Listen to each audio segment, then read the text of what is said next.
Shalom saudara terkasih dalam Tuhan Yesus. Pada pagi hari ini kita akan merenungkan kebenaran firman Tuhan. Namun sebelumnya mari kita berdoa terlebih dahulu. Mari kita berdoa. Tuhan Allah yang penuh kasih, pagi ini kami bersyukur atas nafas kehidupan dan anugerah-Mu yang baru setiap hari. Kami datang kepadamu dengan hati yang rindu dikuatkan dan dituntun oleh firman-Mu. Kiranya Engkau menolong kami untuk fokus, membuka hati, dan bersedia diubah melalui kebenaran-Mu. Pimpinlah setiap kata dalam renungan ini agar menjadi berkat bagi setiap yang mendengarkannya. Dalam nama Tuhan Yesus kami berdoa. Amin. Saudara, kita hidup di tengah dunia yang terburu-buru, penuh dengan tekanan, dan kadang ada persaingan yang tidak adil. Seringkali kita merasa tertinggal karena melihat orang lain melaju lebih cepat dalam pencapaian. Meskipun mereka tampaknya tidak hidup benar, dalam situasi seperti itu, rasa frustasi, iri hati, dan bahkan keraguan terhadap keadilan Tuhan itu bisa muncul dalam hati kita tanpa disadari. Alkisah ada seseorang pemuda yang sudah bekerja keras, jujur dan tidak pernah mengambil jalan pintas. Ia tidak pernah menjilat atasannya. Ia tidak juga menyogok atasannya. Tetapi berkali-kali ia melihat rekan-rekannya yang licik justru mendapat promosi terlebih dahulu. Dalam hati ia bertanya, apakah benar Tuhan peduli pada kebaikan? Di tengah kekecewaannya, ia membuka Alkitab dan membaca satu ayat yang seolah ditulis khusus untuknya. Mazmur 37 ayat 7 berkata, berdiam dirilah di hadapan Tuhan dan nantikanlah Dia. Jangan marah karena orang yang berhasil dalam hidupnya, karena orang yang melakukan tipu daya.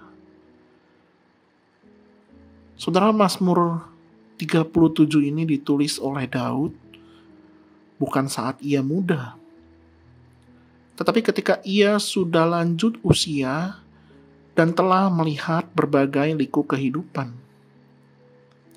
Dalam Mazmur ini, Daud tidak sedang memotivasi orang untuk menjadi lebih ambisius, tetapi mengundang mereka untuk melihat hidup dengan sudut pandang Tuhan. Ayat ke-7 ini menjadi nafas utama dari pesan keseluruhan bahwa ada kekuatan besar dalam sikap diam dan menanti dengan tenang. Dalam bahasa Ibrani, kata berdiam diri ini berarti berdiam dalam ketenangan dan juga penyerahan total, bukan dalam kemarahan atau kepasrahan kosong, tetapi kepada penyerahan total kepada Tuhan. Ini adalah bentuk kepercayaan yang aktif, sikap hati yang memilih untuk tidak tergesa-gesa, tidak bereaksi panik, tapi mempercayakan seluruh situasi kepada Tuhan. Dalam dunia modern yang menuntut kecepatan, mungkin hal ini terdengar asing. Kita diajari bahwa kalau kita tidak bergerak, kalau kita tidak cepat, maka kita akan tertinggal. Tetapi Tuhan mengundang kita untuk percaya bahwa waktunya selalu cukup dan tidak pernah terlambat.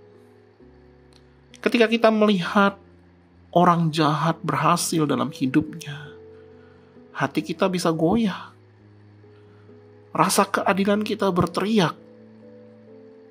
Tapi ayat ini berkata dengan jelas, jangan marah. Kata jangan marah di sini menyiratkan pilihan. Kita bisa memilih untuk tidak membiarkan kepahitan tumbuh, bahkan ketika keadaan tidak sesuai dengan harapan. Tuhan tahu dan memperhatikan setiap ketidakadilan. Dan justru di saat kita diam dan menanti dengan sabar, iman kita sedang dikuatkan, bukan dilemahkan. Daud juga menegaskan bahwa orang yang melakukan tipu daya tidak akan bertahan lama. Di dalam Mazmur ini ia menggambarkan hidup orang fasik seperti rumput yang segera layu. Kita diingatkan bahwa keberhasilan tanpa Tuhan adalah sementara. Tetapi orang yang berdiam dan menanti Tuhan akan mewarisi negeri. Itu janji Tuhan. Maka ketika hari ini kita merasa tertinggal, apalagi tertinggal oleh orang-orang yang jahat, Tuhan sedang mengundang kita untuk tidak fokus pada apa yang sedang terjadi dan pada apa yang belum terjadi, tetapi fokus kepada siapa yang memegang kendali.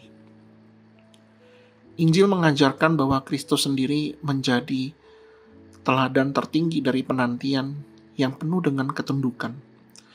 Ia tidak membalas ketika dihina, ia tidak membuktikan diri ketika ia direndahkan, ia bahkan tidak menyelamatkan dirinya sendiri di kayu salib karena ia tahu Bapa akan memulihkan segalanya. Yesus diam, tetapi bukan karena lemah. Ia diam karena percaya sepenuhnya kepada kehendak Bapa. Dan dari kediaman itu, lahirlah keselamatan bagi dunia. Ketika kita memilih untuk diam dan menanti, kita sedang mengikuti jejak Kristus. Kita sedang menghidupi Injil, bukan hanya meyakini Injil. Kita menunjukkan bahwa kita percaya pada keadilan dan waktu Tuhan lebih dari sekedar sistem yang ada di dunia ini. Injil memberi kita kekuatan untuk tetap sabar di tengah kecurangan, tetap setia meski tak terlihat hasilnya, dan tetap berserah ketika dunia berkata kita harus membuktikan sesuatu. Di dalam Kristus kita tidak ditinggalkan dalam kekecewaan. Injil memberi jaminan bahwa segala sesuatu akan dipulihkan dalam waktunya. Kita mungkin merasa kalah hari ini, tapi salib Kristus sudah membuktikan bahwa akhir dari semua kesetiaan adalah kebangkitan. Maka kita menanti bukan hanya dengan hampa, tapi dengan harapan. Kita diam bukan karena kita menyerah, tetapi karena kita percaya bahwa Tuhan yang memegang kendali. Pagi ini Tuhan memanggil kita untuk diam dan menanti dalam ketenangan. Dunia mungkin terus berlari dengan cepat. Orang-orang memikirkan segala cara untuk hidup dan menikmati apa yang dihasilkan melalui cara-cara yang tidak jujur. Tetapi Tuhan tidak lalai memperhatikan mereka yang berharap padanya. Ia bekerja dalam diam dan pada waktunya. Ia akan menyatakan kebaikannya dalam hidup kita. Maka dari itu tenanglah, berdiam, dan nantikanlah Tuhan. Mari kita berdoa. Ya Tuhan, ajar kami untuk diam di hadapan-Mu dan menanti dengan tenang, bahkan ketika keadaan tidak sesuai dengan harapan kami. Tolong kami agar tidak silau oleh keberhasilan dunia yang menipu, tetapi tetap percaya kepada janji-Mu yang kekal. Terima kasih karena melalui Kristus kami tahu bahwa penantian kami tidak akan sia-sia. Dalam nama Tuhan Yesus, kami berdoa. Amin.